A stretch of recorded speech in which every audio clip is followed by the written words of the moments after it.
Well, I just want to start off by saying that I'm very thankful the Texas Democrats fled to the state of Illinois.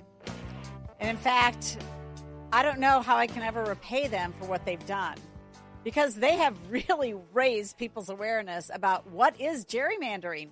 It's now a national conversation, and it's more than anything, it's highlighted the gerrymandering in our own state of Illinois and the hypocrisy of our governor, Governor Pritzker.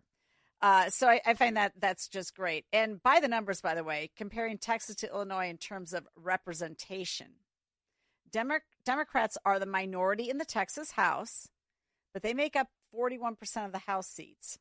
And Democrats hold 34% of Texas's congressional districts.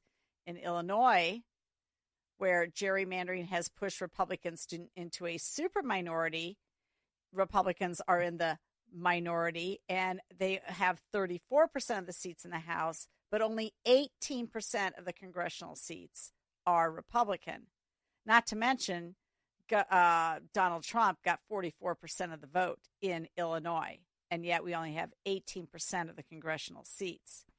Well, I mean, this has resulted into like just a flurry of accusations between the Democrats and Republicans, threatening that they're going to redistrict one way or the other. And here was a famous Texan who had something to say about it. Take a listen. We're not going to let him stop us. Are you with me on that? Ándale. It also means, as Mark was saying earlier, we don't await the punch thrown by these would-be fascists to land. We punch first, and we punch harder. We want California and New Jersey and Illinois and Maryland and every other state where the Democrats hold the governor's mansion, the assembly, and the state senate to redraw their congressional districts now, not wait for Texas to move first, to maximize Democratic Party advantage. Listen, you may say to yourself, well, those aren't the rules. There are no refs in this game. F the rules. We are going to win whatever it takes. We're going to take this to them in every way that we can.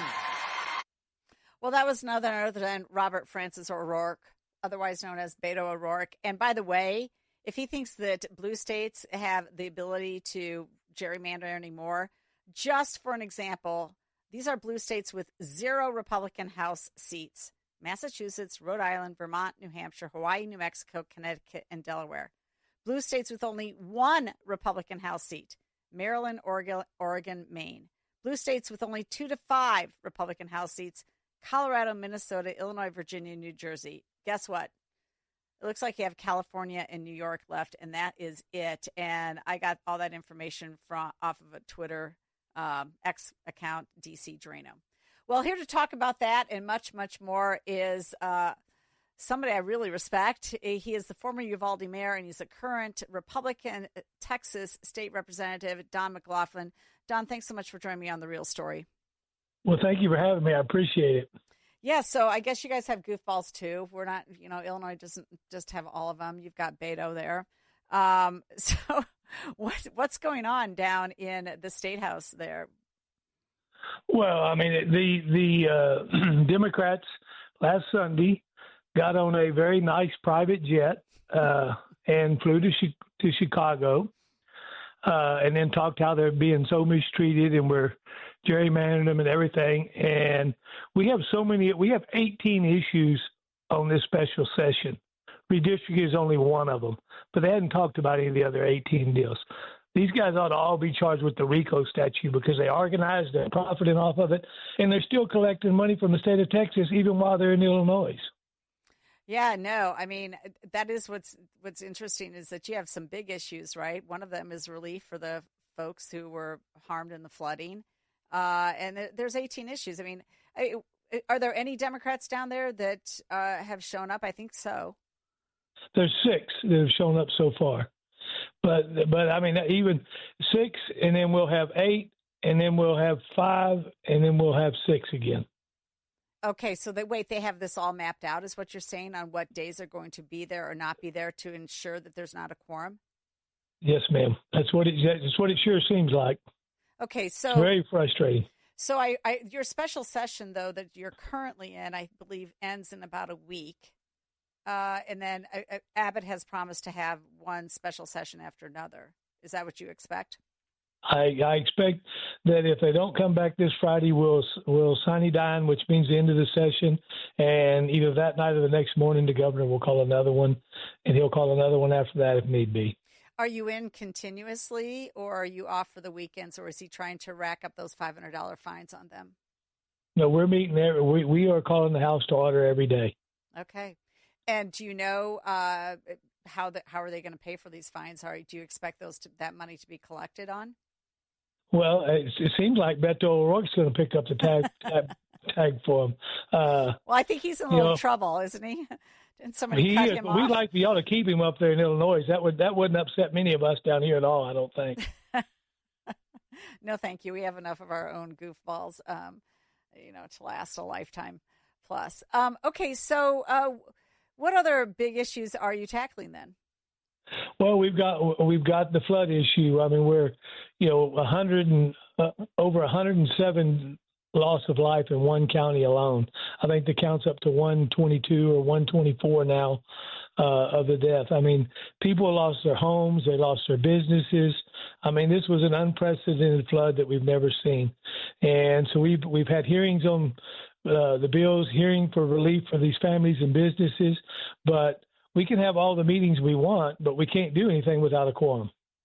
So when they say they're fighting for the people of Texas, tell that to the counties that have suffered so greatly. So how do you think this is playing out for them then in the press? I know when I actually showed up, when they came off of that private plane, a group of them came in some sort of van or SUV, about 5 of them, and then the rest showed up in a big motor coach.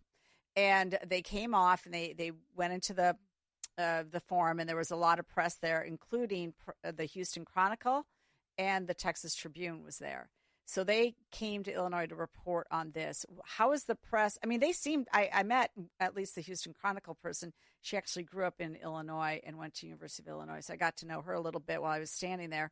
She seemed sort of common sense. But how is the press treating this issue? And what do you think the average Texan is feeling about these recalcitrant Democrats? Well, the sentiment is that these Democrats have abandoned their post. That's what the people are talking about. They've abandoned their job.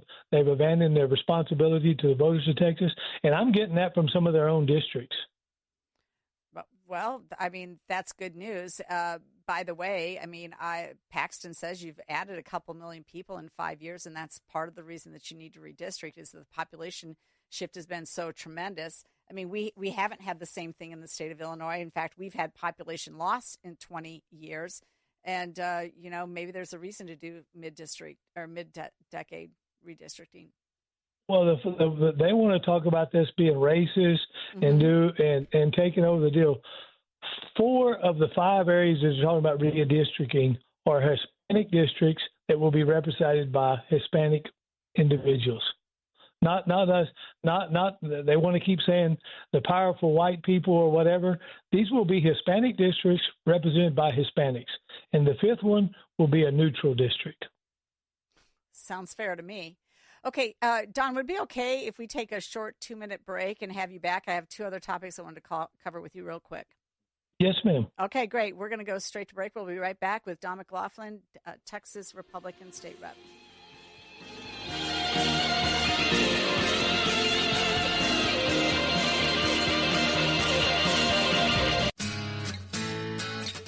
You're listening to The Real Story with your host, Jeannie Ives. All right, welcome back. Still on the line with me is Texas State Representative Don McLaughlin. I wanted to talk to him about this Epic City controversy. But first I wanted to just kind of set the whole situation up here. And, of course, I told you about Deli Ramirez. She made national news by going into Mexico at a socialist convention, essentially saying, I'm a proud Guatemalan before I'm an American. And, of course, she's a congressperson, and she says that kind of crap. But she illustrates the problem with illegal and excessive immigration to our country of people not committed to American ideals. She's emblematic of a big problem. Palestinians demand ceasefire resolutions from local municipalities. Chinese nationals set up illegal police stations. Islamists create separate communities.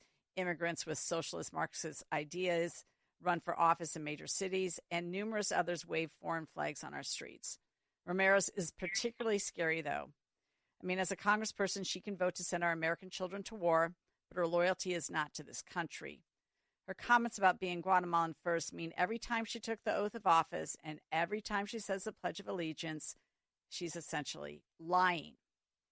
Now, Sean Casten, he's a congressman in the 6th Congressional District. He's been taking heat from the Palestinians who reside there because the 6th Congressional District, and in fact the state of Illinois, has the largest concentration of Palestinian Muslims in the entire country. Palestinian Muslims. And he's been shouted down and forced out of his own town halls before. And I'm no friend of Sean Casten. I ran against this guy. I think he's just awful. But this is what they did to him at his town hall. There's a lot of bleeps in this. Every single town hall will see you. Run away, you coward. Run away. You little piece of Sean Casten, how dare you leave? You coward! How dare you leave, Sean Casten? You should be upset over a genocide! You should be upset over a genocide! All of you! You have zero access to free education! You don't have access to health care! Yet this corrupt representative, this coward, is giving your taxpayer money! You're working a genocide! All of you! He is doing a genocide! That if we could just quiet the rest, please. Thank you. What? Can I ask my question? Bay. Go. And they essentially ended the town hall. So those were Palestinians talking about genocide, wanting him to do something. And I wanted Don on to respond to this because in the state of Texas, they literally had the Department of Justice come in and launch an investigation into Epic City, which is a proposed real estate development designed specifically for Islamic residents in far north Collin County. And it was blueprinted by a local mosque. And so, Don, what can you tell us about this? And to me, I mean, I find all of this a little bit, it needs to be tamped down, these people who are coming here. It needs to be stopped, and if that's what they want, they need to go back to the countries that they came from. If that's the lifestyle they want, that's the rule of law they want, that's where they need to go. We've got the Amman or whatever you call them up there in Epic City constantly downgrading the United States, constantly telling the Muslims to arise and attack and do different things. And thank God the governor finally stepped in and shut down. They were also running their own funeral home in their deal without a license or anything. And they want to have Sharia law instead of American law. But when they came to this country, they took an oath. Those that were made citizens took an oath to uphold the laws and the Constitution of the United States of America. And they seem to have forgot that. And we need to start getting tough. And these people that want that kind of lifestyle, let's send them back to their own country and let them deal with it there. Yeah, no, I mean, the women that you heard shouting in this particular town hall, I mean, I'm not opposed to, if they're not citizens, putting them in front of a deportation judge, quite frankly. I don't know why we put up with this. I don't know why we do either, because if we pulled what they pulled at a Democratic town hall, you and I would be put in jail. I think you're right. I think you're right. So other than Epic City, I mean, have you seen more of this elsewhere in the state of Texas? There is a surge in Texas right now. There's 2 right now in Harris County that are trying to get the land and people behind them to get that. There's another one in, I think, Fort Worth that's there. And what people don't understand, they want these cities. You and I could not move or buy property in these areas if we wanted to, period. We would not be allowed. And if we did that to them in our neighborhoods, we would be run out of town. Absolutely. You'd be faced with a discrimination lawsuit at a minimum. So I don't know. I mean, fortunately Texas is dealing with this now because I have a lot more confidence in them coming up with the right solution than I do elsewhere. I mean, you already feels like you have places in Detroit where it's been taken over by, a particular constituency, the Muslims. Well, if we don't do something, we're going to see like we see in France and London and different places That's where law exactly enforcement right. won't even go into the neighborhoods. That's exactly right. Okay, so let's turn to a second topic, and I thank you so much for staying on the air with me. But, Uvalde was right down near the border. It's not that far away from the border, and the border has essentially been shut down from what we are hearing and reading about. Is that true? It is. The traffic that we were seeing and the foot traffic that we were seeing is next to nothing now. What we're seeing now is your criminal aliens that are trying to be smuggled or getting on the trains. And now, thank God, under this administration, we have more Border Patrol agents that are free to address that instead of being babysitters and paper processors. And has local business or local farmers suffered because they don't have migrants to help work their businesses? I have a company with 98 employees. I've got numerous friends that are farmers and ranchers, and I haven't heard any of them complaining about losing their labor or not having labor to work their farms or anything. I mean, that's just that's a fallacy that we do. I mean, These people come over here and we give them what they want to do over here, and what this Democratic Party wants to do is put them on our tax rolls where we can give them federal aid, state aid. They don't have to work, and they get better. They are treated better than our own citizens. Oh, well, they certainly are treated better than our own citizens of similar disposition here in the state of Illinois. They had Cadillac health care when our own Medicaid recipients didn't. So, okay, one other question about that, though. The Latino population in Texas, are they happy with Donald Trump and what he's done in terms of the border enforcement? They're ecstatic with him on the border. I mean, one of the areas that I represent is in Webb County along the border, and one of the things that I talk to down there constantly to the Hispanic community was, we've got to get this border under control. We've got to get this border under control. And so they're ecstatic with that side of it. They're pleased with what they're seeing there. Great.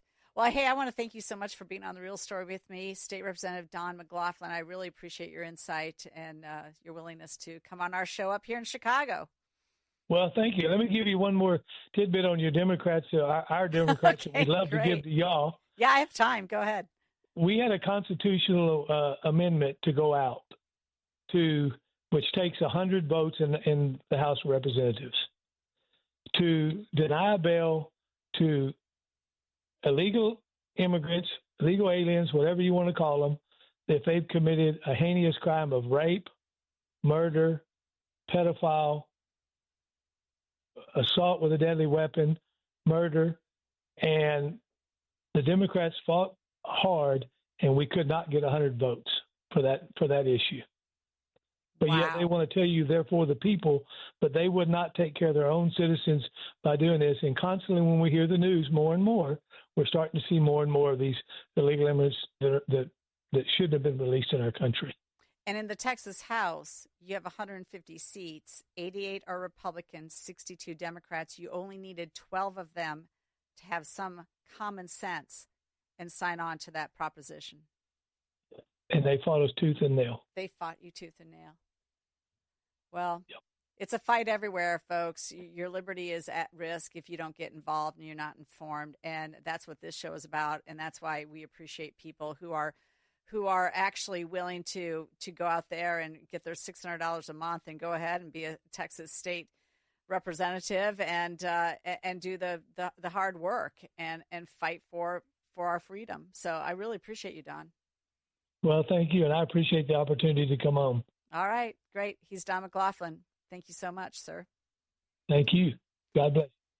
Okay, you know what? I'm going to end with this. I've got this clip. It's Maria Bartiromo on with J.D. Vance on with Maria Bartiromo this morning. I did want to play it. It does play right into the gerrymandering issue, and it deals with the why we should maybe consider even having a second census at this point, and why the 2021 was faulty, and what would that mean for reapportionment. Take a listen.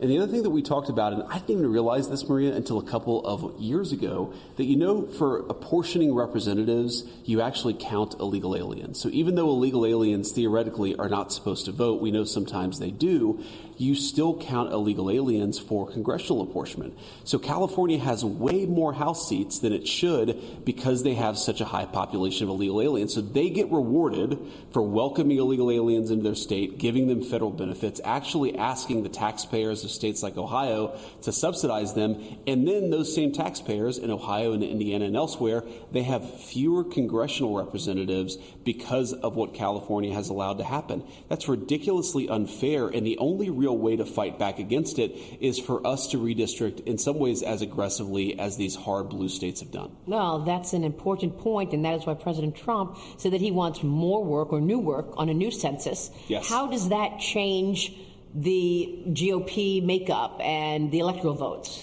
Yeah, so another crazy thing that I had no idea about, but everybody, even Democrats actually admit this, that the census in 2020 had a major statistical error. And what that meant is that you actually undercounted a few states that are Republican, like Florida and Ohio. You overcounted some blue states. And so what I understand, if you actually did the census anew right now, you would have 10 additional Republican seats and 9 fewer Democrat seats. Oh, there you go. That would make a difference, wouldn't it, in Congress? And so maybe we should consider. I mean, it doesn't make sense to me that an illegal alien is counted in the census for apportionment of congressional districts. That makes no sense whatsoever. And by the way, Governor Pritzker complained that the 2020 census was off because also that came out of that study was that Illinois was underreported. So maybe we shouldn't have lost one of those congressionals. Hey, Governor, why don't you get on board? Let's do another census. I'm up for it. We'll be right back after this break. We've got the Edgar County Watchdogs. They're always a lot of fun.